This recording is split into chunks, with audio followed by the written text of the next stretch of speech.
Korma group, जो सोचता है वो करता है। आपके अपने सपनों का आशियाना। अभी अभी चिराग पासवान ने बिहार के मुख्यमंत्री की तारीफ करते हुए कहा कि जैसा हमारा मुख्यमंत्री है वैसा कोई नहीं। उन्होंने राहुल गांधी पर भी हमला बोला और तेजस्वी यादव पर भी निशाना साधा। दरअसल राहुल गांधी बिहार पहुंचे थे, जहां उन्होंने तालाब में मछली मारते हुए देखा गया। इसके बाद से ही बिहार की सियासत गर्मा गई है और बयानबाजी का दौर शुरू हो गया है। वहीं जब चिराग पासवान से सवाल किया गया तो वे काफी गुस्से में नजर आए और राहुल गांधी और तेजस्वी यादव पर जमकर निशाना साधा, उन दोनों पे जमकर बरसे। तो देखिए चिराग पासवान आखिर क्यों गुस्से में बोल रहे हैं इतना इस वीडियो में। आईडी नहीं आई पीछे ऐसे हटाइए घंटी ऐसे हटाइए नीचे रखिए आगे क्या है भाई? प्रधानमंत्री के कार्यक्रम में मुख्यमंत्री जी नहीं गए थे। आरजेडी कह रही है, तेजस्वी खासकर कह रहे हैं कि उनको मुख्यमंत्री बनाना नहीं, इसलिए साथ ले नहीं जा रहे। ये लोग समझ नहीं पाते हैं जब समय इतना कम है। हम सब लोग अपने एक दूसरे के प्रति जिम्मेदारियों को बांटकर हम लोग प्रचार करने का हम लोग कार्य कर रहे हैं। प्रधानमंत्री जी अलग जिम्मेदारियों को निभा रहे हैं, मुख्यमंत्री जी को आप देख रहे हैं बाय रोड भी वो जा रहे हैं, हर संभव तरीके से वो प्रयास कर रहे हैं। देखिए इस बार हम लोगों को इस बात को मानना होगा कि प्रचार के लिए समय हम लोग को बहुत कम मिला है।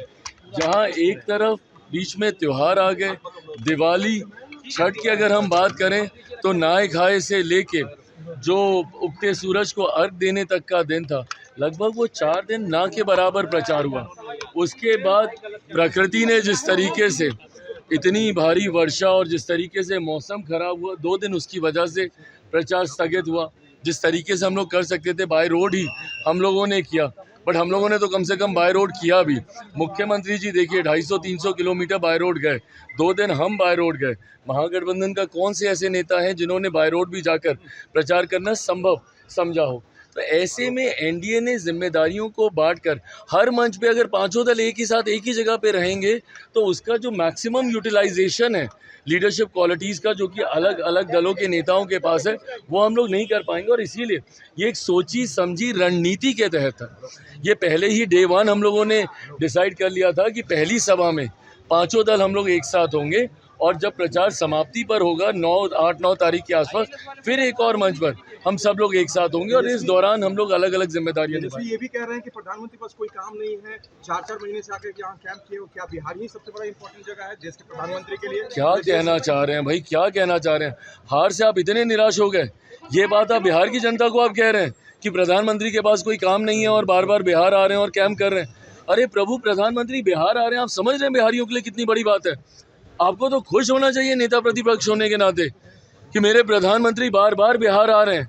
कौन सा इससे पहले प्रधानमंत्री की प्राथमिकता में बिहार इतना ज़्यादा था कि तीसरी बार प्रधानमंत्री बनने के बाद 12 बार वो आ चुके हैं, चुनाव शुरू होने के बाद 4 बार वो आ चुके हैं।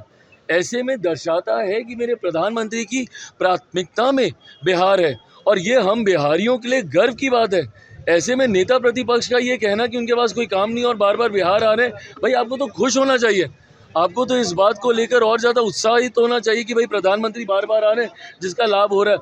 आप अपनी राजनीति करने के चक्कर में आप धीरे धीरे, तेजस्वी जी, मुझे लगता है बिहार और बिहारियों की भावनाओं को भी भूल गए हैं। सर एक सवाल और सर, उन्होंने ये भी कहा है कि राहुल गांधी मछली पकड़ रहे हैं और जलेबी दिल्ली में बना रहे हैं। सर क्या ये सर भावना है या सर चुनावी? भाई एक बार जलेबी इन्होंने इसी तरीके से खाने बांटने का इन्होंने काम हरियाणा के वक्त भी किया था।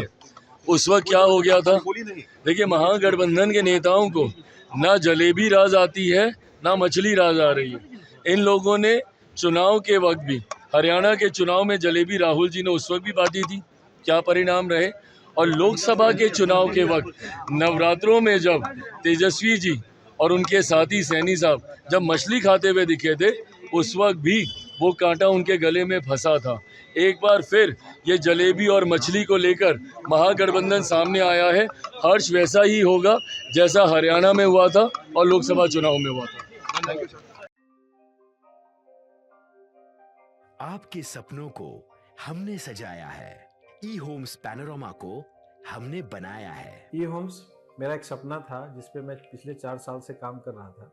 हमने जो बनाया है वो सबने है माना। ई होम्स पैनोरामा में हो आपका भी आशियाना।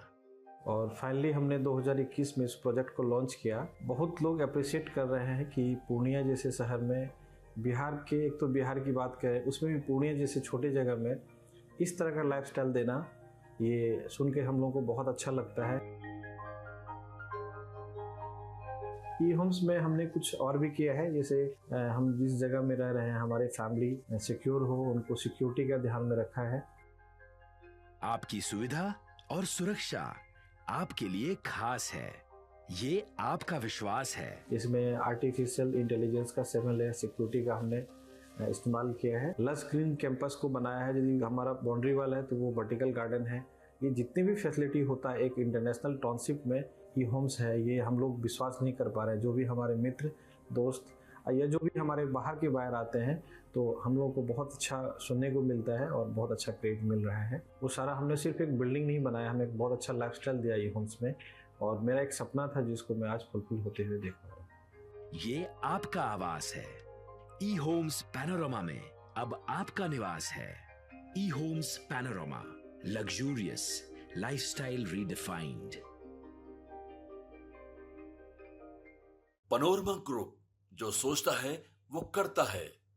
अगर ये वीडियो पसंद आई और वह बिहार के राजनीति और बिहारियत से सरोकार रखेनी तो सब्सक्राइब बटन दबा के चैनल के सब्सक्राइब कर ली।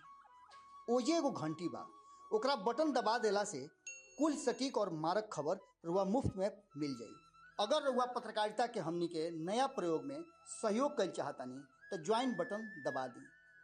पेटीएम नंबर नोट कर ली 9386816700।